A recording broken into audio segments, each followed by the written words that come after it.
अलख निरंजन अलख निरंजन अलख निरंजन अलख निरंजन अलख निरंजन मुर अलख निरंजन डमरू बजावत मायके दरस पर चले आवे मुर अलख निरंजन डमरू बजावत मायके दरस पर चले आवे मुर अलख निरंजन डमरू बजावत मायके दरस पर चले आवे मुर अलख निरंजन डमरू बजावत मायके दरस पर चले आवे त्रिलोकी त्रिताल मनाचे त्रिलोकी त्रिताल मनाचे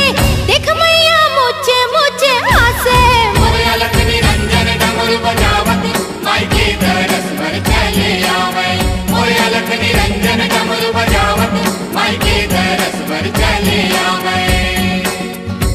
अलख निरंजन अलख निरंजन अलख निरंजन अलख निरंजन अलख निरंजन अलख निरंजन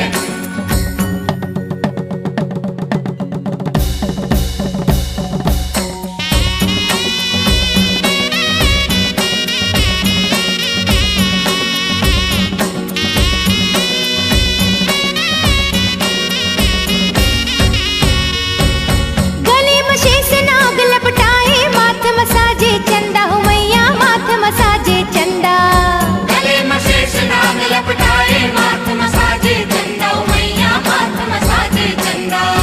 हर हर हर महादेव कहाए जटा बिराजे गंगा हो मैया जटा बिराजे गंगा हर हर हर महादेव कहाए जटा बिराजे गंगा मैया जटा बिराजे गंगा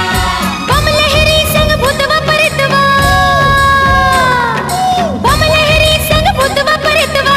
झुमरे झुमर झुम नाचे मुर अलख निरंजन डमरू बजावत मायके दरस पर चले आवे मुर अलख निरंजन डमरू बजावत मायके दरस पर चले आवे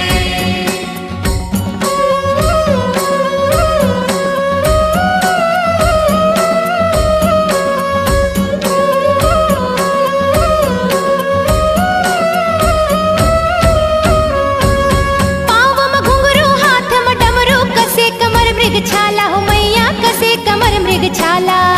पाँव में घुंघरू हाथ में डमरू कसे कमर मृग छाला हो मैया कसे कमर मृग छाला नंदी भृंगी भैरव गण संग नाचे शिव मत वाला हो मैया नाचे शिव मत वाला नंदी भृंगी भैरव गण संग नाचे शिव मत वाला हो मैया नाचे शिव मत वाला औघड़दानी धुनी रमा के औघड़दानी धुनी रमा के सुमरी सुमर जस गावे मुर अलख निरंजन डमरू बजावत मायके दरस पर चले आवे मुर अलख निरंजन डमरू बजावत मायके दरस पर चले आवे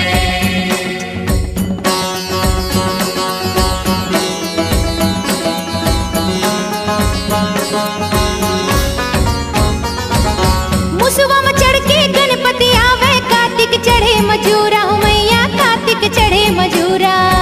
उसवा में चढ़ के गणपति आवे कार्तिक चढ़े मजूरा हो मैया कार्तिक चढ़े मजूरा लाल ध्वजा धर लंगुरा आवे मैया तोर दुआरा आवे मैया तोर दुआरा लाल ध्वजा धर लंगुरा आवे मैया तोर दुआरा आवे मैया तोर दुआरा बिना बजावत नारद आवे बिना बजावत नारद आवे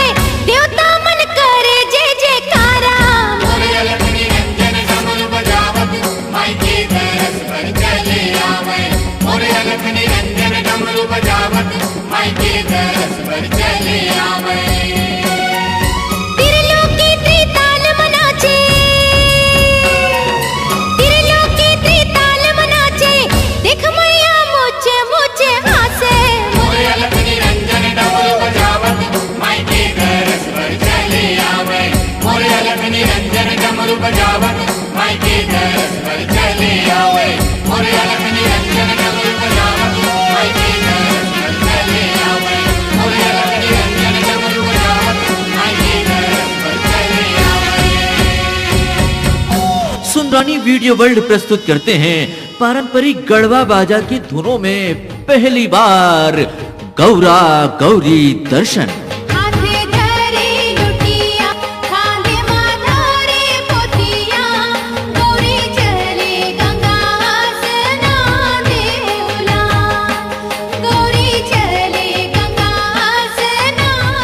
आज ही ले आइए गौरा गौरी दर्शन।